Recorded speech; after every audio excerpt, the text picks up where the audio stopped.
ಮಿತ್ರರೇ ನಮಸ್ಕಾರ. ಮಿತ್ರರೇ, ನಾನು ಈ ಹಿಂದಿನ ವಿಡಿಯೋಗಳಲ್ಲಿ ಬಂಗಾಳ ಚುನಾವಣೆಯ ಬಗ್ಗೆ ಮಾಹಿತಿಯನ್ನು ಕೊಡ್ತಾ ಇದ್ದೆ. ಆ ಸಂದರ್ಭದಲ್ಲಿ ಕೆಲವರಿಗೊಂದು ಡೌಟು. ಅದೇನು ಕೇಳಿದ್ರೆ 2021 ಚುನಾವಣೆಯಲ್ಲೂ ಕೂಡ ಇದೇ ರೀತಿಯ ಲೆಕ್ಕಾಚಾರವನ್ನೆಲ್ಲ ಹೇಳ್ತಾ ಇದ್ರು. ಆದರೆ ಅಂತಿಮವಾಗಿ ಚುನಾವಣಾ ರಿಸಲ್ಟ್ ಉಲ್ಟಾ ಆಯಿತು. ಯಾಕೆ ಅಂತಂದರೆ ಬಂಗಾಳದಲ್ಲಿ ಜನರಿಗೆ ಭಯಪಡಿಸಲಾಗತ್ತೆ. ಅಲ್ಲೊಂದು ವ್ಯವಸ್ಥೆಯನ್ನು ಮಮತಾ ಬ್ಯಾನರ್ಜಿ ಅವರು ಸೃಷ್ಟಿ ಮಾಡಿದ್ದಾರೆ. ಅದರ ವಿರುದ್ಧವಾಗಿ ಯಾರೂ ಹೋಗೋದಕ್ಕೆ ಸಾಧ್ಯವೇ ಆಗೋದಿಲ್ಲ. ಒಂದು ವೇಳೆ ಜನರಿಗೆ BJPಗೆ ಮತ ಹಾಕಬೇಕು ಅಥವಾ ಬಂಗಾಳದಲ್ಲಿ ಹೊಸ ಸರ್ಕಾರವನ್ನು ತರಬೇಕು ಅನ್ನುವಂಥ ಇಚ್ಛೆ ಇದ್ದರೂ ಕೂಡ ಅವರು ಮತಗಟ್ಟೆಗೆ ಹೋಗಿ BJPಗೆ ಮತ ಚಲಾಯಿಸುವಂತಹ ವಾತಾವರಣವೇ ಅಲ್ಲಿರೋದಿಲ್ಲ. ಈ ರೀತಿಯ ಭಾವನೆಯಲ್ಲಿ ಕೆಲವರು ಕಮೆಂಟ್ ಹಾಕಿದ್ರು. ಅದು ಸತ್ಯವಾಗಿ ಕೇಳಿದ್ರೆ 100% ಸತ್ಯ. 2021 ಮತ್ತು 2024ರಲ್ಲಿ ಇಂತಹ ಅನೇಕ ವರದಿಗಳು ಕೂಡ ಪ್ರಕಟಗೊಂಡಿದ್ವು. ನಿಮಗೂ ನೆನಪಿರಬಹುದು, 2024 ಚುನಾವಣೆ ಆದ ಬಳಿಕ ನಾನು ಕೂಡ ಕೆಲ ವಿಡಿಯೋಗಳನ್ನು ಮಾಡಿದ್ದೆ. ಯಾರ್ಯಾರು BJPಗೆ ಮತ ಹಾಕಿದರು, ಯಾವ ಕ್ಷೇತ್ರದಲ್ಲಿ TMCಗೆ ಹಿನ್ನಡೆ ಆಗಿದೆಯೋ ಅಂತಹ ಕ್ಷೇತ್ರಗಳಲ್ಲಿ ಚುನಾವಣೆ ಮುಗಿದ ಬಳಿಕವೂ ಕೂಡ ಅಲ್ಲಿನ ಜನರನ್ನ ಟಾರ್ಗೆಟ್ ಮಾಡಲಾಗಿತ್ತು. ಕೆಲವರೆಲ್ಲ ಮನೆ ಬಿಟ್ಟುಬಿಟ್ಟು ಬೇರೆ ಕಡೆಯಲ್ಲಿ ವಾಸ ಮಾಡ್ತಾ ಇದ್ರು. ಅಂತಹ ಒಂದು ಭಯದ ವಾತಾವರಣವನ್ನು ಬಂಗಾಳದಲ್ಲಿ ಸೃಷ್ಟಿ ಮಾಡಲಾಗಿದೆ. ಹೀಗಾಗಿ ಅಲ್ಲಿ ಬದಲಾವಣೆ ಅಥವಾ ಮುಕ್ತವಾದಂತಹ ಚುನಾವಣೆ ಇದನ್ನೆಲ್ಲ ನಿರೀಕ್ಷೆ ಮಾಡೋದಕ್ಕೆ ಸಾಧ್ಯವೇ ಇಲ್ಲ ಅನ್ನುವಂಥದ್ದು ಕೆಲವರ ಅಭಿಪ್ರಾಯ. ಹಾಗಾದರೆ ಈ ಬಾರಿಯ ಚುನಾವಣೆಯಲ್ಲಿ ಯಾವ ರೀತಿಯಾಗಿ ತಯಾರಿಯನ್ನು ಮಾಡಲಾಗಿದೆ, ಜನರಿಗೆ ಮುಕ್ತವಾಗಿ ಮತದಾನ ಮಾಡೋದಕ್ಕೆ ಅವಕಾಶ ಇದೆಯಾ ಅಥವಾ ಈ ಭಯದ ವಾತಾವರಣದಲ್ಲೇ ಚುನಾವಣೆ ನಡೀತಾ ಇದೆಯಾ, ಇದೆಲ್ಲವುದನ್ನು ಈ ವಿಡಿಯೋದಲ್ಲಿ ನಿಮಗೆ ಡೀಟೇಲ್ ಆಗಿ ತಿಳಿಸ್ಕೊಡ್ತೀನಿ. ನೀವು ಈ ವಿಡಿಯೋನ ಕೊನೆವರೆಗೂ ಮಿಸ್ ಮಾಡದೆ ನೋಡಿ. ಮಿತ್ರರೇ, ನಿಮಗೆಲ್ಲ ನೆನಪಿರಬಹುದು, ಬಿಹಾರದಲ್ಲಿ SIR ಶುರುವಾಯಿತಲ್ಲ, ಅದಕ್ಕೆ ಅತಿ ಹೆಚ್ಚು ವಿರೋಧ ವ್ಯಕ್ತವಾಗಿದ್ದು ಬಂಗಾಳದಲ್ಲಿ. ಅಂದರೆ ಮಮತಾ ಬ್ಯಾನರ್ಜಿ ಅವರಿಗೆ ಗೊತ್ತಾಗ್ಬಿಡ್ತು, ಇವತ್ತು ಬಿಹಾರದ ಸರದಿ ನಾಳೆ ನಮ್ಮ ಬುಡಕ್ಕೂ ಬರುತ್ತೆ, ಬಂಗಾಳದಲ್ಲೂ ಕೂಡ SIR ಆಗೇ ಆಗುತ್ತೆ ಅಂತ. ಅದಕ್ಕೆ ಮಮತಾ ಬ್ಯಾನರ್ಜಿ ಅವರು ವಿರೋಧ ಮಾಡಿದರು. ಅವ್ರಿಗೆ ತುಂಬ ಜನ ಗೊತ್ತಿತ್ತು, ಒಂದು ವೇಳೆ SIR ಆಗಿದ್ದೇ ಆದರೆ ನನ್ನ ಬುಡಕ್ಕೆ ಬರುತ್ತೆ, ನನಗೆ ಹಿನ್ನಡೆ ಆಗುತ್ತೆ, TMC ಪಕ್ಷ ಗೆಲ್ಲುವಂಥದ್ದು ಕಷ್ಟ ಆಗುತ್ತೆ ಅಂತ. ಅದನ್ನು ತಡೆಯೋದಕ್ಕೋಸ್ಕರವಾಗಿ ಮಮತಾ ಬ್ಯಾನರ್ಜಿ ಇನ್ನಿಲ್ಲದಂಥ ಪ್ರಯತ್ನ ಮಾಡಿದ್ರು. ಸುಪ್ರೀಂ ಕೋರ್ಟ್ಗೆ ಹೋದರು, ಸುಪ್ರೀಂ ಕೋರ್ಟ್ನಲ್ಲಿ ವಾದ ಮಾಡಿದ್ರು, ದೊಡ್ಡ ದೊಡ್ಡ ವಕೀಲರನ್ನು ನೇಮಕ ಮಾಡಿಬಿಟ್ಟು ಬಂಗಾಳದಲ್ಲಿ SIR ಅನ್ನು ತಡಿಲೇಬೇಕು ಅನ್ನುವಂಥ ಪ್ರಯತ್ನವನ್ನು ಮಾಡಿದ್ರು. ಆದರೆ ಸುಪ್ರೀಂ ಕೋರ್ಟ್ ಮಮತಾರ ವಾದಕ್ಕೆ ಸೊಪ್ಪು ಹಾಕಲೇ ಇಲ್ಲ. ಅದು ಚುನಾವಣಾ ಆಯೋಗದ ಪರಮಾಧಿಕಾರ, ಜೊತೆಗೆ ನಮ್ಮ ಸಂವಿಧಾನದಲ್ಲೂ ಕೂಡ ಅದನ್ನು ಮಾಡಲೇಬೇಕು ಅನ್ನುವಂಥ ಉಲ್ಲೇಖ ಇದೆ. ಹೀಗಾಗಿ ಮತಪಟ್ಟಿ ಪರಿಷ್ಕರಣೆಗೆ ತಡೆ ಹಾಕೋದಕ್ಕೆ ಸಾಧ್ಯ ಇಲ್ಲ ಅಂತ ಸುಪ್ರೀಂ ಕೋರ್ಟ್ ಕೂಡ ಸ್ಪಷ್ಟವಾಗಿ ಮಮತಾ ಬ್ಯಾನರ್ಜಿ ಅವರಿಗೂ ಕೂಡ ಹೇಳಿತು. ಮಮತಾ ಅನಂತರದ ದಿನಗಳಲ್ಲಿ, ಅಂದರೆ ಕಳೆದ 2-3 ತಿಂಗಳಿನಿಂದ ಸ್ವಲ್ಪ ಸೈಲೆಂಟ್ ಆಗೋದಕ್ಕೆ ಶುರುವಾದರು. ಈ SIR ಬಗ್ಗೆ ಅಗ್ರೆಸಿವ್ ಆಗಿ ಮಾತನಾಡೋದಕ್ಕೆ ಹೋಗ್ತಾ ಇಲ್ಲ. ಹಾಗಾದರೆ ಯಾಕೆ? ಏನು SIR ಮಮತಾಗೆ ಫೇವರ್ ಆಗುವಂಥ ಸಾಧ್ಯತೆಗಳಿದೆಯಾ ಕೇಳಿದ್ರೆ ಆ ಸಾಧ್ಯತೆಗಳೇನು ಕಂಡು ಬರ್ತಾ ಇಲ್ಲ. ಆದರೆ ಮಮತಾಗೆ ಅನಿಸೋದಕ್ಕೆ ಶುರುವಾಯಿತು, ನಾವು ಇನ್ನೂ ಹೆಚ್ಚು ಹೆಚ್ಚು SIR ಅನ್ನು ವಿರೋಧಿಸಿ ಪ್ರತಿಭಟಿಸ್ತಾ ಹೋಗಿದ್ದೆ ಆದರೆ ಸುಪ್ರೀಂ ಕೋರ್ಟ್ ನಮ್ಮ ವಿರುದ್ಧ ನಿಂತ್ಕೊಳ್ಳುತ್ತೆ. ಇದು ಪರೋಕ್ಷವಾಗಿ ಬಂಗಾಳದಲ್ಲಿ ರಾಷ್ಟ್ರಪತಿ ಆಳ್ವಿಕೆ ತರೋದಕ್ಕೆ ಸಹಕಾರಿಯಾಗತ್ತೆ. ಚುನಾವಣೆ ಸಂದರ್ಭದಲ್ಲಿ ರಾಷ್ಟ್ರಪತಿ ಆಳ್ವಿಕೆ ಬಂದಿದ್ದೇ ಆದರೆ ಇಡೀ ಬಂಗಾಳದ ಕಂಟ್ರೋಲ್ ನನ್ನ ಕೈ ತಪ್ಪುತ್ತೆ, ಆ ನಂತರದಲ್ಲಿ ನಮಗೆ ಗೆಲುವು ಅನ್ನುವಂಥದ್ದು ಮರೀಚಿಕೆ ಆಗುತ್ತೆ ಅಂತ ಮಮತಾ ಬ್ಯಾನರ್ಜಿ ಅವರಿಗೆ ಅನ್ನಿಸ್ತು. ಇದೇ ಕಾರಣಕ್ಕೋಸ್ಕರವಾಗಿ ಮಮತಾ ಬ್ಯಾನರ್ಜಿ ಅವರು ಈ SIR ವಿಚಾರವನ್ನು ಇತ್ತೀಚಿನ ದಿನಗಳಲ್ಲಿ ಹೆಚ್ಚು ಪ್ರಸ್ತಾಪವನ್ನೇ ಮಾಡ್ತಾ ಇಲ್ಲ. ಮಮತಾ ಬ್ಯಾನರ್ಜಿ ಅವರ ಚುನಾವಣಾ ವರಸೆಗಳೇ ಬದಲಾಗಿಬಿಟ್ಟಿದೆ. ಅವ್ರ ಇತ್ತೀಚಿನ ಪ್ರಚಾರಗಳೇನು, BJP ಅವರು ಅಧಿಕಾರಕ್ಕೆ ಬಂದರೆ ಮೀನು ತಿನ್ನೋದಕ್ಕೆ ಬಿಡೋದಿಲ್ಲ, ನಿಮ್ಮ ಆಹಾರಕ್ಕೆಲ್ಲ ಕೊಕ್ಕೆ ಹಾಕ್ತಾರೆ, ಹೀಗೆ ಏನೇನೋ ವಾದ ಮಾಡೋದಕ್ಕೆ ಶುರು ಮಾಡಿದ್ದಾರೆ. ಯಾಕೆ ಮಮತಾ ಬ್ಯಾನರ್ಜಿ ಅವರ ವರಸೆ ಬದಲಾಯಿತು ಕೇಳಿದ್ರೆ ಬಂಗಾಳದ ಹಿಡಿತ ಅವರ ಕೈಯಿಂದ ಸ್ವಲ್ಪನೇ ತಪ್ಪಿ ಹೋಗ್ತಾ ಇದೆ. ನಾನು ಬಂಗಾಳದ ಕುರಿತಾಗಿ ಅಲ್ಲಾಗುವಂತಹ ಅನಾಹುತಗಳ ಕುರಿತಾಗಿ ವಿಡಿಯೋ ಮಾಡಿದಂತಹ ಸಂದರ್ಭದಲ್ಲಿ ತುಂಬ ಜನ ಕಮೆಂಟ್ ಮಾಡಿರೋದನ್ನು ನೋಡಿರ್ತೀನಿ. ಬಂಗಾಳದಲ್ಲಿ ರಾಷ್ಟ್ರಪತಿ ಶಾಸನವನ್ನು ತರಬೇಕು, ಮೋದಿ ಮತ್ತು ಅಮಿತ್ ಶಾ ತಪ್ಪು ಮಾಡ್ತಾ ಇದ್ದಾರೆ, ಈ ರೀತಿಯಾಗಿ ಜನ ಆಕ್ರೋಶದಿಂದಲೇ ಕಮೆಂಟ್ ಹಾಕಿರ್ತಾರೆ. ಒಂದು ವೇಳೆ ಮೋದಿ ಅಮಿತ್ ಶಾ ಏನಾದರೂ ಬಂಗಾಳದಲ್ಲಿ ರಾಷ್ಟ್ರಪತಿ ಆಳ್ವಿಕೆಯನ್ನು ತಂದಿದ್ದೇ ಆದರೆ ಅದು ಮಮತಾ ಬ್ಯಾನರ್ಜಿ ಅವರಿಗೆ ಒಂದು ಅಸ್ತ್ರವನ್ನು ಕೊಟ್ಟಂತಾಗುತ್ತೆ. ನನ್ನ ಸರ್ಕಾರವನ್ನು ಕಿತ್ತೊಗೆದು ಬಿಟ್ರು, ಸಂವಿಧಾನದ ರಕ್ಷಣೆ ಆಗಬೇಕು, ಹೀಗೆಲ್ಲ ಬೊಬ್ಬೆ ಹೊಡೆಯೋದಕ್ಕೆ ಶುರು ಮಾಡ್ತಾರೆ. ಅದು ಅನಗತ್ಯವಾಗಿ ಮಮತಾ ಬ್ಯಾನರ್ಜಿ ಅವರ ಬಗ್ಗೆ ಒಂದು ಸಿಂಪತಿಯನ್ನು ಕ್ರಿಯೇಟ್ ಮಾಡುತ್ತೆ. BJP ಅವರಿಗೆ ಅದು ಇಷ್ಟ ಇಲ್ಲ. ಅದರಲ್ಲೂ ಮುಖ್ಯವಾಗಿ ಮೋದಿ ಮತ್ತು ಅಮಿತ್ ಶಾಗೆ ರಾಷ್ಟ್ರಪತಿ ಆಳ್ವಿಕೆಯನ್ನು ತಂದು ಚುನಾವಣೆ ನಡೆಸೋದಕ್ಕೆ ಹೋದ್ರೆ ಏನೆಲ್ಲ ತೊಂದರೆಗಳು ಎದುರಾಗಬಹುದು ಅನ್ನೋದು ತುಂಬಾ ಚೆನ್ನಾಗಿ ಗೊತ್ತು. ಹಾಗಂತ ಬಂಗಾಳವನ್ನು ಕಂಟ್ರೋಲಿಗೆ ತೆಗೆದುಕೊಳ್ಳದೆ 2021ರಲ್ಲಿ ಚುನಾವಣೆ ನಡೆಸಿದ್ರಲ್ಲ, ಆ ರೀತಿಯಾಗಿ ಚುನಾವಣೆ ನಡೆಸಿದ್ದೇ ಆದರೆ ಮಮತಾ ಬ್ಯಾನರ್ಜಿ ಅವರ ಆಟಾಟೋಪಕ್ಕೆ ಬ್ರೇಕ್ ಹಾಕೋದಕ್ಕೆ ಸಾಧ್ಯವೇ ಇಲ್ಲ. ಅಲ್ಲಿ ಪಾರದರ್ಶಕ ಮತ್ತು ನ್ಯಾಯಸಮ್ಮತ ಚುನಾವಣೆ ನಡೆಸೋದಕ್ಕೂ ಕೂಡ ಸಾಧ್ಯ ಇಲ್ಲ. ನೀವೆಲ್ಲ ಕರ್ನಾಟಕದಲ್ಲಿ ಚುನಾವಣೆ ಆಗುವಂತಹ ಸಂದರ್ಭದಲ್ಲಿ ಚುನಾವಣಾ ಆಯೋಗ ಒಂದು ಘೋಷಣೆಯನ್ನು ಮಾಡುತ್ತೆ. ರಾಜ್ಯದಲ್ಲಿ ಎಷ್ಟು ಸೂಕ್ಷ್ಮ ಮತಗಟ್ಟೆಗಳಿದ್ದಾವೆ, ಎಷ್ಟು ಅತಿ ಸೂಕ್ಷ್ಮ ಮತಗಟ್ಟೆಗಳಿದ್ದಾವೆ, ಇದನ್ನೆಲ್ಲ ಗುರುತು ಮಾಡಿರ್ತಾರೆ ಬೇರೆ ಬೇರೆ ಕಾರಣಗಳಿಂದಾಗಿ. ಅಂದರೆ ರಾಜ್ಯದ ಓವರ್ ಆಲ್ ಮತಗಟ್ಟೆಯಲ್ಲಿ ಒಂದು 4% 5% ಅತಿ ಸೂಕ್ಷ್ಮ ಮತಗಟ್ಟೆಗಳಿರ್ತವೆ. ಅದನ್ನು ನೀವು ಬಂಗಾಳದಲ್ಲೇನಾದರೂ ಗುರುತು ಮಾಡೋದಾದ್ರೆ ಬಂಗಾಳದಲ್ಲಿರುವಂತಹ ಪ್ರತಿಯೊಂದು ಮತಗಟ್ಟೆಯೂ ಕೂಡ ಅತಿ ಸೂಕ್ಷ್ಮ ಮತಗಟ್ಟೆ. ಪ್ರತಿಯೊಂದು ಬೂತ್ಗೂ ಕೂಡ 100 ಜನ CRPF ಯೋಧರನ್ನೇ ಹಾಕಬೇಕು. ಅಷ್ಟೊಂದು ಪರಿಸ್ಥಿತಿ ಬಿಗಡ ಬದಲಾಯಿಸಿತ್ತು. 2021 ವಿಧಾನಸಭಾ ಚುನಾವಣೆಯಲ್ಲಿ ಚುನಾವಣಾ ಆಯೋಗ ಬಂಗಾಳದಲ್ಲಿ ಒಟ್ಟು 8 ಫೇಸ್ನಲ್ಲಿ ಚುನಾವಣೆಯನ್ನು ನಡೆಸಿತ್ತು. ಕೆಲವರು ಟೀಕೆ ಮಾಡಿದ್ರು, ಯಾಕೋಸ್ಕರವಾಗಿ 8 ಫೇಸ್ನಲ್ಲಿ ಚುನಾವಣೆ ನಡೆಸಬೇಕು, ಇದು ಮೋದಿ ಹೋಗಿ ಪ್ರಚಾರ ಮಾಡೋದಕ್ಕೆ ಅಂತ. ಆಗ ಚುನಾವಣಾ ಆಯೋಗ ಕೊರೋನಾ ಇದೆ ಎನ್ನುವಂತಹ ಕಾರಣವನ್ನು ಕೊಟ್ಟಿತ್ತು. ಆದರೆ ಕೊರೋನಾ ಒಂದೇ ಕಾರಣ ಆಗಿರಲಿಲ್ಲ. ಬಂಗಾಳದಲ್ಲಿ ಚುನಾವಣಾ ಅಕ್ರಮಗಳು ಜಾಸ್ತಿ, ದಂಗೆ ದಾಂಧಲೆಗಳು ನಡೀತಾನೆ ಇರ್ತವೆ. ಅದನ್ನೆಲ್ಲ ನಿಲ್ಲಿಸಬೇಕು ಅಂತಂದ್ರೆ ಸಿಬ್ಬಂದಿಗಳ ಸಂಖ್ಯೆ ಜಾಸ್ತಿ ಬೇಕಾಗುತ್ತೆ. ಅದಕ್ಕೋಸ್ಕರವಾಗಿ ಅವರು 8 ಫೇಸ್ನಲ್ಲಿ ಕಳೆದ ಬಾರಿಯ ಚುನಾವಣೆಯನ್ನ ಮಾಡಿದ್ರು. ಆದರೆ ಈ ಬಾರಿಯೂ ಕೂಡ ಅದೇ ರೀತಿಯಾಗಿ ಆಗುವಂತಹ ನಿರೀಕ್ಷೆಗಳಿದ್ವು. ಆದರೆ ಚುನಾವಣಾ ಆಯೋಗ ಹಾಗೆ ಮಾಡಿಲ್ಲ. ಬದಲಾಗಿ 2 ಹಂತದಲ್ಲಿ ಚುನಾವಣೆಯನ್ನ ಮಾಡೋದಕ್ಕೆ ತೀರ್ಮಾನ ಮಾಡಿದೆ. ಮೊದಲ ಹಂತದಲ್ಲಿ 152 ಕ್ಷೇತ್ರಕ್ಕೆ ಚುನಾವಣೆ ನಡೆದರೆ 2ನೇ ಹಂತದಲ್ಲಿ 142 ಕ್ಷೇತ್ರಗಳಿಗೆ ಚುನಾವಣೆ ನಡೆಯುತ್ತೆ. ಈ ಬಾರಿ ಬಂಗಾಳದಲ್ಲಿ ನ್ಯಾಯಸಮ್ಮತವಾದಂತಹ ಚುನಾವಣೆ ನಡೆಸೋದಕ್ಕೆ ಚುನಾವಣಾ ಆಯೋಗ ಎಷ್ಟು ತಯಾರಿ ಮಾಡಿಕೊಂಡಿದೆಯೋ ಅದೇ ರೀತಿಯಲ್ಲಿ ಕೇಂದ್ರ ಸರ್ಕಾರವೂ ಕೂಡ ತಯಾರಿ ಮಾಡಿಕೊಂಡಿದೆ. ಚುನಾವಣೆ ಘೋಷಣೆ ಆಗೋದಕ್ಕೆ ಕೆಲವೇ ದಿನಗಳ ಮುಂಚೆ ಬಂಗಾಳಕ್ಕೆ ರಾಜ್ಯಪಾಲರನ್ನು ಬದಲಾಯಿಸಲಾಯಿತು. ತಮಿಳುನಾಡಿನ ಸ್ಟಾಲಿನ್ ಸರ್ಕಾರಕ್ಕೆ ಬಿಟ್ಟು ಬಿಡದೆ ಕಾಡ್ತಾ ಇದ್ದಂತಹ ಅಲ್ಲಿನ ರಾಜ್ಯಪಾಲರಾಗಿದ್ದ RN ರವಿ ಅವರನ್ನ ಬಂಗಾಳಕ್ಕೆ ಶಿಫ್ಟ್ ಮಾಡಲಾಯಿತು. RN ರವಿ ಬಗ್ಗೆ ನಿಮಗೆಲ್ಲ ಗೊತ್ತೇ ಇದೆ, ತುಂಬಾ ರಫ್ ಅಂಡ್ ಟಫ್ ಆದಂತಹ ಮನುಷ್ಯ.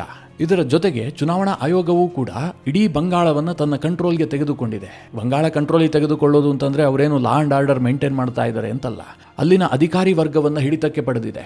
ಸರಿಸುಮಾರು 170 ಪೊಲೀಸ್ ಸ್ಟೇಷನ್ಗಳಲ್ಲಿ ಮಮತಾ ಬ್ಯಾನರ್ಜಿ ಅವರ ಪರವಾಗಿ ಕೆಲಸ ಮಾಡ್ತಾ ಇದ್ದಂತಹ ಅಧಿಕಾರಿಗಳನ್ನು ಎತ್ತಂಗಡಿ ಮಾಡಿದ್ದಾರೆ. ಅಲ್ಲಿನ ಅಧಿಕಾರಿಗಳಿಗೆ ಚುನಾವಣಾ ಆಯೋಗ ನೆನಪು ಮಾಡಿಕೊಟ್ಟಿದೆ, ನೀವು ಸರ್ಕಾರಿ ಅಧಿಕಾರಿಗಳು ಅಂದ ಮಾತ್ರಕ್ಕೆ ನೀವು TMCಯ ಕಾರ್ಯಕರ್ತರಂತೆ ವರ್ತಿಸಬೇಕಾಗಿಲ್ಲ.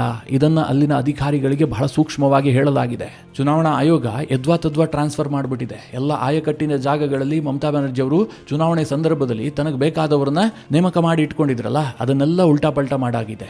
ಜೊತೆಗೆ ಈ ಬಂಗಾಳದ ಈ ಚುನಾವಣೆ ಸಂದರ್ಭದಲ್ಲಿ 2.4 ಲಕ್ಷ CAPF ಸಿಬ್ಬಂದಿಯನ್ನು ನೇಮಕ ಮಾಡಲಾಗಿದೆ.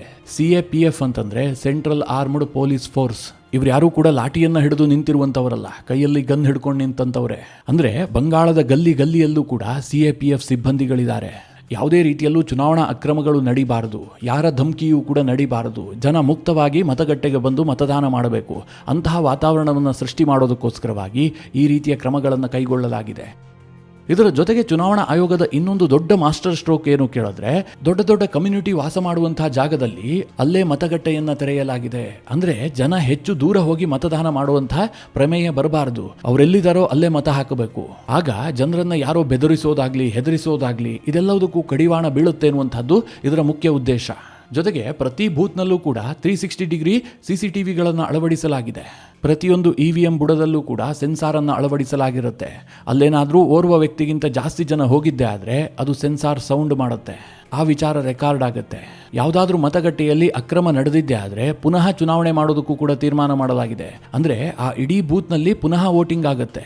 ಇದೆಲ್ಲದಕ್ಕಿಂತ ಚುನಾವಣಾ ಆಯೋಗ ಕೈಗೊಂಡಂತಹ ದೊಡ್ಡ ನಿರ್ಧಾರ ಏನು ಕೇಳಿದ್ರೆ, ಈ ಪ್ರತಿ ಚುನಾವಣಾ ಬೂತ್ನಲ್ಲೂ ಕೂಡ ಒಂದಷ್ಟು ಪಕ್ಷದ ಕಾರ್ಯಕರ್ತರು ಕೂತ್ಕೊಂಡಿರ್ತಿದ್ರಲ್ಲ, ಈ ಬಾರಿ ಬಂಗಾಳದ ಚುನಾವಣೆಯಲ್ಲಿ ಅದಕ್ಕೆ ಅವಕಾಶವೇ ಇಲ್ಲ.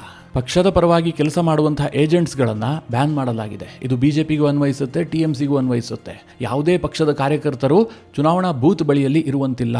ಅಲ್ಲಿಗೆ ಬರುವಂತಹ ಮತದಾರರನ್ನ ಮಾತನಾಡಿಸುವಂತಹದ್ದು, ಅವರ ಮೇಲೆ ಇನ್ಫ್ಲೂಯೆನ್ಸ್ ಮಾಡುವಂತಹ ಕೆಲಸಕ್ಕೆ ಕೈ ಹಾಕುವಂತಿಲ್ಲ. ಈ ಬಗ್ಗೆ ಕಟ್ಟಪ್ಪಣೆಯನ್ನು ಹೊರಡಿಸಲಾಗಿದೆ. ಇದರ ಜೊತೆಗೆ ಬಂಗಾಳದಲ್ಲಿ ಕಳೆದ ಬಾರಿ ಒಂದು ವರದಿಯಾಗಿತ್ತು. ಅದೇನು ಕೇಳಿದ್ರೆ, ಈ EVM ಮಿಷಿನ್ ಇರುತ್ತಲ್ಲ, ಅದರಲ್ಲಿ ಈ TMC ಎನ್ನುವಂಥ ಬಟನ್ ಇರುತ್ತೆ. ಅದರ ಮೇಲೆ ಪರ್ಫ್ಯೂಮ್ ಹಾಕಿರೋದು. ಯಾರ್ಯಾರು ವೋಟಿಂಗ್ ಮಾಡಿ ಹೊರಗೆ ಬರ್ತಾರೋ ಅನಂತರದಲ್ಲಿ ಅವರ ಕೈಗಳನ್ನು ಪರಿಶೀಲನೆ ಮಾಡೋದು. ಅಂದ್ರೆ ಸ್ಮೆಲ್ ನೋಡಿದ್ರೆ ಗೊತ್ತಾಗುತ್ತಲ್ಲ ಇವರು TMCಯ ಬಟನ್ ಅನ್ನ ಒತ್ತಿದಾರೋ ಇಲ್ವೋ ಅಂತ. ಯಾರು ಒತ್ತಿರೋದಿಲ್ವೋ ಅಂತವರನ್ನ ಟಾರ್ಗೆಟ್ ಮಾಡೋದು. ಈ ರೀತಿಯಾದಂತಹ ಗೂಂಡಾಗಿರಿಯನ್ನ ಕೂಡ ವೆಸ್ಟ್ ಬೆಂಗಾಲ್ನಲ್ಲಿ TMC ಕಾರ್ಯಕರ್ತರು ಮಾಡ್ತಾ ಇದ್ರು. ಈ ಬಾರಿ ಇಂತಹ ಯಾವ ಘಟನೆಯೂ ನಡೆಯದಂತೆ ಬಹಳ ಮುನ್ನೆಚ್ಚರಿಕೆಯನ್ನು ಕೈಗೊಳ್ಳಲಾಗಿದೆ. ಹೆಚ್ಚುವರಿ ಸೆಂಟ್ರಲ್ ಫೋರ್ಸ್ಗಳನ್ನು ನಿಯೋಜನೆ ಮಾಡಲಾಗಿದೆ.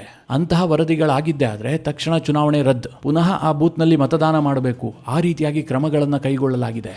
ಅಂದ್ರೆ ಎಷ್ಟು ಸಾಧ್ಯವೋ ಅಷ್ಟು ಸ್ಟ್ರಿಕ್ಟ್ ಮಾಡೋದಕ್ಕೆ ಪ್ರಯತ್ನವನ್ನ ಮಾಡಲಾಗಿದೆ.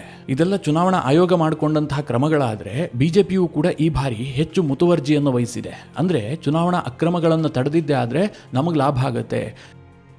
ಜನರು ಮುಕ್ತವಾಗಿ ಮತಗಟ್ಟೆಗೆ ಬಂದು ಯಾವುದೇ ಮುಲಾಜಿಗೊಳಗಾಗದೆ ಮತ ಹಾಕಿದ್ದೇ ಆದರೆ ನಮಗೆ ಲಾಭ ಆಗುತ್ತೆ ಅಂತ BJPಯವರಿಗೆ ಅನ್ನಿಸ್ತಾ ಇದೆ. ಇದೇ ಕಾರಣದಿಂದ ಪಕ್ಷದ ಎಲ್ಲ ಕಾರ್ಯಕರ್ತರಿಗೂ ಕೂಡ ಅಂತಹ ವಾತಾವರಣ ನಿರ್ಮಾಣ ಮಾಡೋದಕ್ಕೆ ಸೂಚನೆಯನ್ನು ಕೊಡಲಾಗಿದೆ. ಸ್ವತಃ ಕೇಂದ್ರದ ಗೃಹ ಸಚಿವ ಅಮಿತ್ ಶಾ ಬಂಗಾಳದಲ್ಲೇ 15 ದಿನಗಳ ಕಾಲ ಇರೋದಾಗಿ ಘೋಷಣೆ ಮಾಡಿದ್ದಾರೆ. ಅಂದರೆ ಚುನಾವಣೆ ನಡೀತಿದ್ದಂತಹ ಸಂದರ್ಭದಲ್ಲಿ ನಾನು ಎಲ್ಲೂ ಹೋಗೋದಿಲ್ಲ, ಚುನಾವಣೆ ಮುಗಿದ ಬಳಿಕವೇ ಬಂಗಾಳವನ್ನು ಬಿಟ್ಟು ಹೋಗ್ತೀನಿ ಅಂತ ಅವರು ಘೋಷಣೆ ಮಾಡಿದ್ದಾರೆ. ಇದು ಸಹಜವಾಗಿ ಅವರ ಕಾರ್ಯಕರ್ತರಿಗೆ ಒಂದು ದೊಡ್ಡ ಹುಮ್ಮಸ್ಸನ್ನು ಕೊಡುತ್ತೆ. ಯಾಕೆ BJPಯವರು ಬದ್ಧ ಭದ್ರತೆ ಮತ್ತು ಸುರಕ್ಷತೆಗೆ ಇಷ್ಟೆಲ್ಲ ಮಹತ್ವ ಕೊಡ್ತಾ ಇದ್ದಾರೆ ಕೇಳಿದ್ರೆ, ಕಳೆದ ಬಾರಿಯ ಬಂಗಾಳದ ಚುನಾವಣೆಯಲ್ಲಿ ಸರಿಸುಮಾರು 70 ಕ್ಷೇತ್ರಗಳಲ್ಲಿ ಗೆಲುವಿನ ಅಂತರ ಇದೆಯಲ್ಲ, ಇದು 5%ಗಿಂತ ಕಡಿಮೆ ಇತ್ತು. ಅಂದರೆ 1,000 ಓಟು, 2,000 ಓಟು, ಈ ರೀತಿಯಾಗಿ ಅಭ್ಯರ್ಥಿಗಳು ಗೆದ್ದಿದ್ದಾರೆ. ಅದರಲ್ಲಿ ಬಹುಪಾಲು ಸೀಟ್ಗಳು ಹೋಗಿರುವಂತಹದ್ದು ಮಮತಾ ಬ್ಯಾನರ್ಜಿ ಅವರಿಗೆ. ಈ ಬಾರಿ ಮೊದಲ ಹಂತದಲ್ಲಿ 152 ಕ್ಷೇತ್ರಗಳಿಗೆ ಚುನಾವಣೆ ನಡೆಯುತ್ತಲ್ಲ, ಅದರಲ್ಲಿ ಬಿಜೆಪಿಗೆ ಗೆಲ್ಲುವಂತಹ ಸಾಧ್ಯತೆಗಳು ಜಾಸ್ತಿ ಇರ್ತವೆ. ಕಳೆದ ಬಾರಿಯೂ ಕೂಡ ಈ 152 ಕ್ಷೇತ್ರದಲ್ಲಿ ಬಿಜೆಪಿ 59 ಗೆದ್ದುಕೊಂಡಿತ್ತು, ಟಿಎಂಸಿ 92 ಗೆದ್ದಿತ್ತು.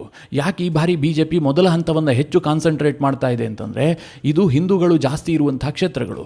ಎರಡನೇ ಹಂತದಲ್ಲಿ ಇರುವಂತಹ ಚುನಾವಣೆ 142 ಕ್ಷೇತ್ರಗಳಿಗೆ. 2021ರಲ್ಲಿ ಈ 142 ಕ್ಷೇತ್ರಗಳ ಪೈಕಿ ಟಿಎಂಸಿ 123 ಗೆದ್ದಿತ್ತು, ಬಿಜೆಪಿ ಗೆದ್ದಿದ್ದು ಕೇವಲ 18 ಮಾತ್ರ.